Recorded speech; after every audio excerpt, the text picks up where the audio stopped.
guys, welcome back.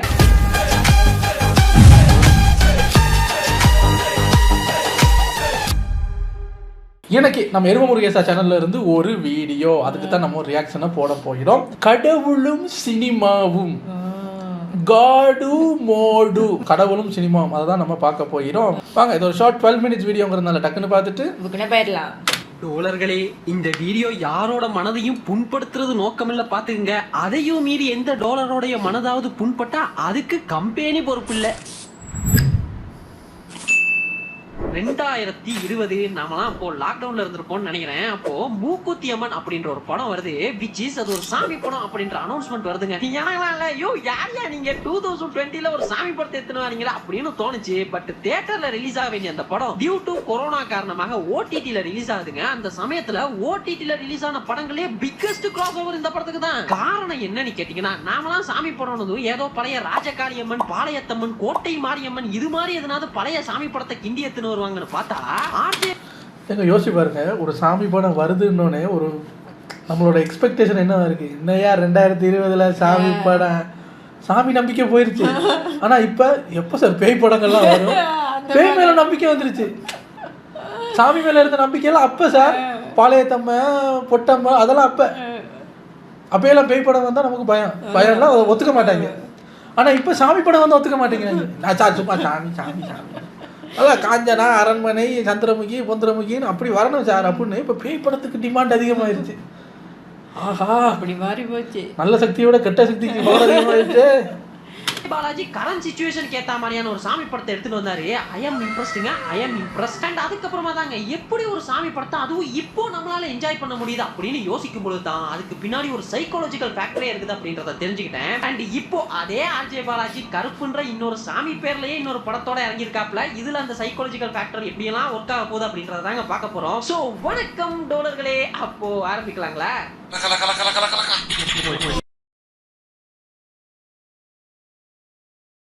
பேய் படத்தோட கிளைமேக்ஸுக்கோ இல்ல ஹீரோவோட எலிவேஷனுக்கோ ஒரு திருவிழா சாங் இதுக்காக மட்டுமே சாமியை யூஸ் பண்ணிக்கிட்டு இருந்த தமிழ் சினிமால ரீசன்ட் டைம்ல பாத்துக்கிட்டீங்கன்னா கடவுள்ன்ற இந்த எலிமெண்ட்டை முழுசா யூஸ் பண்ணியோ இல்ல இந்த கடவுள்ன்ற எலிமெண்ட்டை அங்கங்க யூஸ் பண்ணியோ அந்த நிறைய படங்கள் செமையா ஓடுறத கவனிச்சிங்களா? இல்லையா?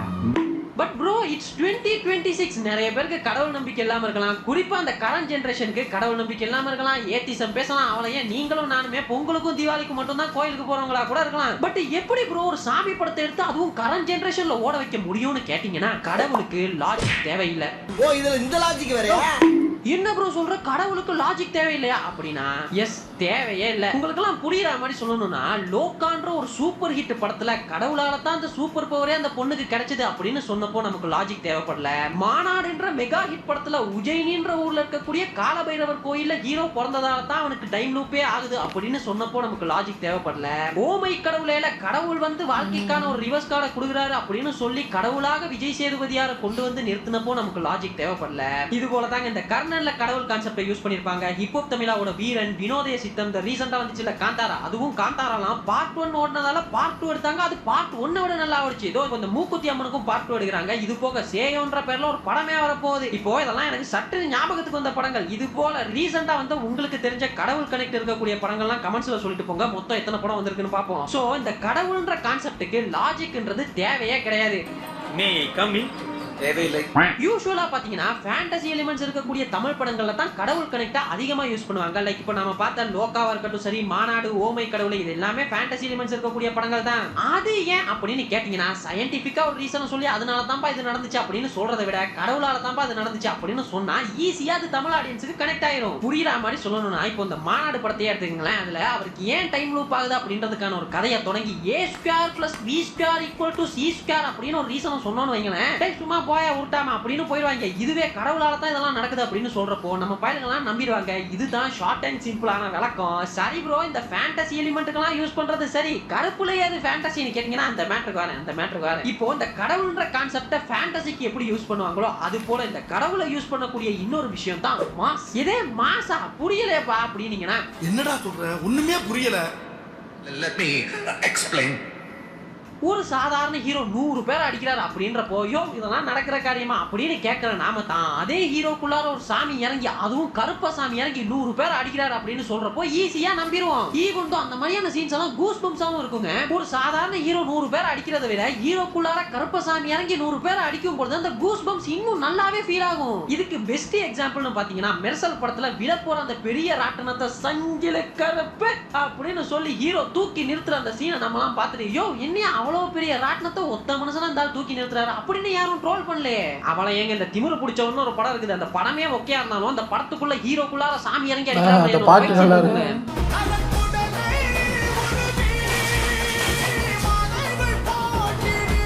இந்த சீனை இந்த சாங்கோட பார்க்கும்போது அவ்வளவு கூஸ் பம்ப்ஸா இருக்குங்க. இந்த சாங் ஆடியன்ஸ் கூட எவ்வளவு கனெக்ட் ஆச்சு அப்படின்றத இந்த சாங்கோட கமெண்ட் செக்ஷனை பாத்தீங்கன்னாலே புரியும். என்னதான் இந்த ஃபைட் சீன்ல லாஜிக்கே இல்லாம இருந்தாலும் கடவுள்னு சொன்னதும் அது கனெக்ட் ஆகுது பாத்தீங்களா. அது தாங்க இந்த கடவுள்ன்ற எலிமெண்டோட மேஜிக்கே. விச் இஸ் கடவுளுக்கு லாஜிக் தேவையில்லை. சரிப்பா கடவுள்னு சொன்னது இவ்வளவு பிளைண்டா தமிழ் ஆடியன்ஸ் நம்புறதுக்கு காரணம் என்ன? அதுவும் இந்த ஜெனரேஷன்ல இந்த ஜென்சியோட ஜெனரேஷன்ல ஒரு சாமி படத்தை எடுத்து ஓட வைக்க முடியுதுன்னா அதுக்கு காரணம் என்ன அப்படின்னு கேட்டீங்கன்னா என்னதான் நம்மள பலர் இன்னைக்கு வந்து கடவுள்லாம் இல்லப்பா அப்படின்னு ஏத்திசம்லாம் பேசிட்டு இருந்தாலும் நம்மளோட ஆரிஜின் பாத்துக்கிட்டீங்கன்னா அதாவது நம்மளோட அம்மா அப்பா தாத்தா பாட்டி நம்ம ஊரு நம்ம கிராமம்னு நாங்க சின்ன வயசுல பார்த்து வளர்ந்ததெல்லாம் அந்த சாமியா தான் இருக்கும். என்ன நடந்தாலும் சாமியும் கூட இருப்பாருப்பா சாமி காப்பாத்திடுவாருப்பா அப்படின்னு சொல்லி வளர்த்த அம்மாவையும் பாட்டியும் தான் நம்ம பார்த்து வளர்ந்துருப்போம். இந்த நீயானால கூட ஒருத்தர் சொல்லியிருப்பாரு எங்க அம்மாலாம் சாமி கும்பிடுறத பார்த்தா அந்த சாமியே கீழே இறங்கி வந்து ஐயா சாமி ஆள விடுன்னு போயிடும்னு. சோ இது போன்ற அம்மாவையும் அப்பாவையும் தாத்தாவையும் பாட்டியும் தான் நம்ம பார்த்து வளர்ந்துருப்போம்.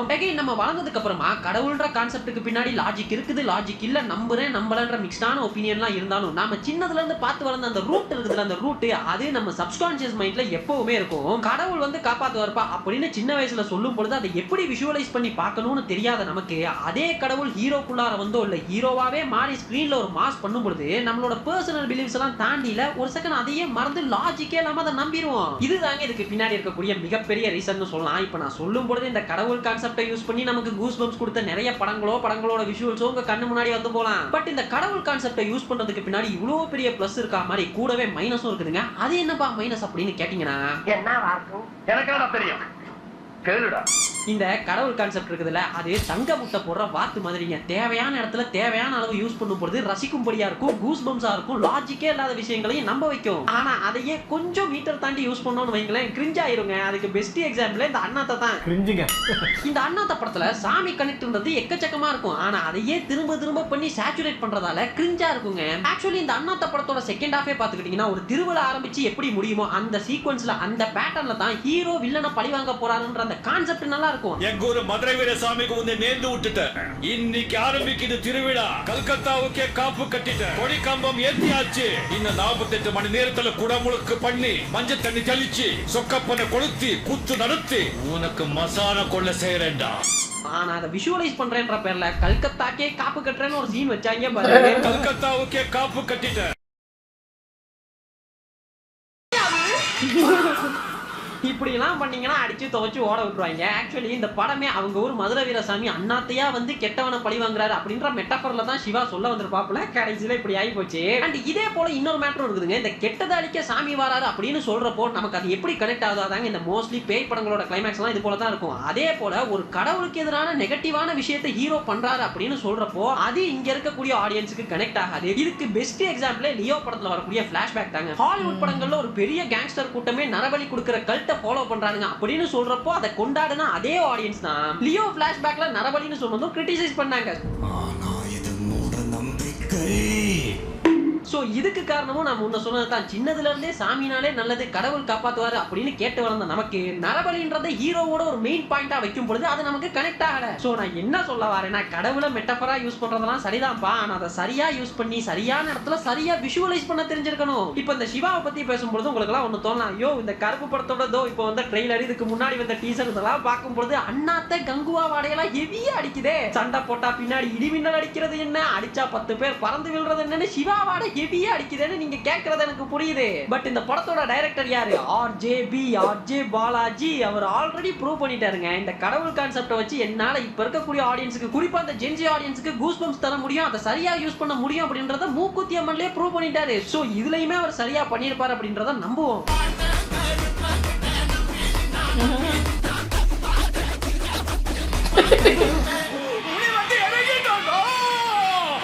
அண்ட் இப்போ இந்த ட்ரெய்லர்லாம் பார்க்கும்போது புரியுது இந்த படத்துல சாமின்றதை ஏதோ அங்கங்கன்னு யூஸ் பண்ணாம மொத்த படமுமே கருப்பசாமியை பேஸ் பண்ணி தான் இருக்க போகுதுன்னு. படத்துக்கு பேரே கருப்புன்னு வச்சிருக்காங்க. ஸோ சொல்றதுக்கு ஒன்றும் இல்லை, இந்த கடவுள் கான்செப்டை மட்டும் கிளவரா யூஸ் பண்ணியிருந்தாங்கன்னு வைங்களேன், வெற்றி இல்லைன்னு வைங்களேன், அந்த ஃபைட் சீன்லாம் போட்டு பொழந்துருவானுங்க. ஆர்ஜே பாலாஜி இப்போ இந்த இன்டர்வியூல எல்லாம் சொல்லிட்டு இருக்காப்ல, ஃபர்ஸ்ட் ஹாஃப் இமோஷனலா இருக்கும், செகண்ட் ஹாஃப்ல ஹீரோவுக்கு ஒரு சூப்பர் பவர் கிடைச்சி மாசா இருக்கும்னு. பட் நான் நம்புறேன் இந்த கடவுள் படத்துல இசை கடவுள் வேற இருக்காரா, எல்லாத்துக்கும் ஒரே பிஜிஎம் எல்லா சீன்லயும் மாஸ் காட்டுவாப்லன்னு நம்புவோம். அண்ட் சூர்யா சாருக்குமே இது ஒரு முக்கியமான பாயிண்ட்ங்க. ஏன்னா அண்ணனை கடைசியா சூரரை போட்டு ஜெய்பீம் 2021ல அதுவும் ஓடிடில ஃபயரா பார்த்தது. அதுக்கப்புறமா வந்தவனுங்கலாம் அண்ணனை வச்சு குஜிலி மஸ்து பண்ணிட்டு போயிட்டாங்க. சோ இந்த வாட்டி success is not a choice, it's mandatory அப்படின்ற மாதிரி ஆகி போச்சு.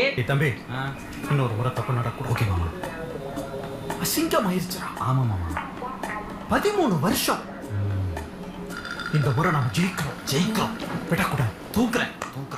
ஸோ வில் சி இந்த தியேட்டர் எப்படி வருதுன்னு பார்க்கலாம். அண்ட் போறதுக்கு முன்னாடி இந்த கண்டென்ட்டுக்கு சம்பந்தமே இல்லாத ஒரு மேட்டரை பேசிட்டு கிளம்புறேன். எல்ஐகே நக்கு படத்துக்கு ரோஸ்ட் போடுங்கன்னு நிறைய பேர் கேட்டே இருந்தீங்க. இந்த வாட்டி நான் பேச மாட்டேன், நான் பேசவே மாட்டேன். நான் பிஆர் அண்ணனை பத்தி பேசினப்போ என்ன போட்டு பொழந்துட்டு இப்போ பிஆரா ஒரு படத்துல நடிக்கலன்னு வந்து உங்களால தாங்கிக்க முடியல. என்னப்பா அந்த டாக்ஸிசிட்டி கொஞ்சம் கம்மியா இருக்குதுன்னு அண்ணனையே போட்டு பொழக்கிறீங்க. பொழங்க. ஆன்லைன் சமூகத்தை பார்க்கவே நல்லா இருக்குது. இந்த வாட்டி பேசவே மாட்டேன்.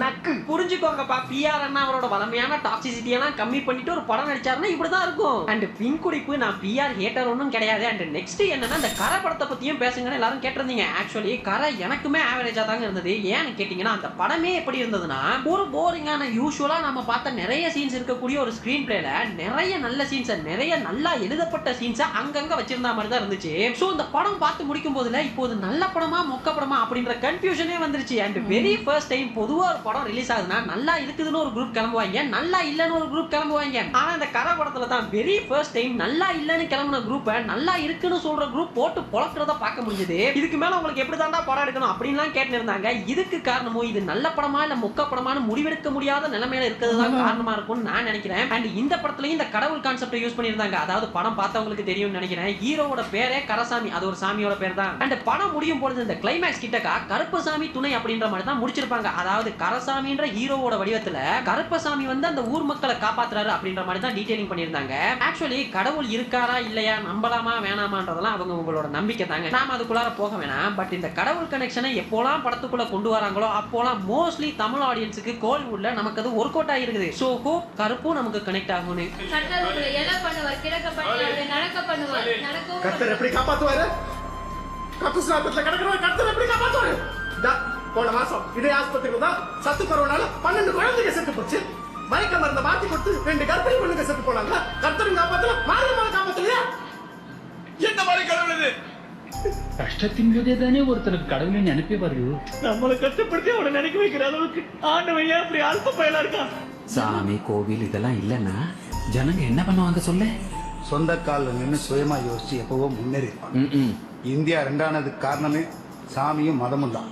அந்த கல்லுல என்னமா இருந்துச்சு? அது வெறும் கல்லுதான் சாமி. அது எங்கமா இருக்குது? அது கல்லுதான சாமி, அது அங்கதான் இருக்கு. முன்ன பொண்ண தெரியாத ஒரு பையனுக்காக கண்ணீர் விடுற அந்த மனசு இருக்க, அதான் கடவுள். சுனாமியில ஜீசஸ் சிலையை பிடிச்ச கிறிஸ்டியனா மாறிட்டேன். அதுவே டெடிபேர் கரடி பொம்மையை பிடிச்சிருந்தா என்னவா மாறி இருப்பேன்? நீங்க கடவுள் இல்லைன்னு மட்டும் சொல்லாதீங்கோல. நான் கடவுள் இல்லைன்னு எங்க சொன்னேன். எங்கே தொடக்கி எங்கே போய் முடிச்சிட்டேன். ஏதோ அந்த காட் கான்செப்டை வச்சு வர்ற படங்களோட லிஸ்ட்டு தான். இப்போ இதோ ஒரு வெப்பனாக கையில் எடுத்திருக்காங்க. அதாவது முதல்லாம் வந்து ஹீரோ 100 பேரை போட்டு அடிக்கிறாரு, 10 பேரை போட்டு அடிக்கிறாரு அப்படின்னா நம்பினாங்க. அப்புறம் அதே வந்து எது ஹீரோ 10 பேரை போட்டு அடிக்கிறாரா அப்புறம் அப்படின்னு கேட்க ஆரம்பிச்சிட்டாங்கல்ல. இப்போ அதை விட்டு அந்த சினிமேட்டிக் இதை விட்டு வெளியே வராமல் அவங்கள நம்ப வைக்கிறதுக்கு என்ன பண்ணலாம்?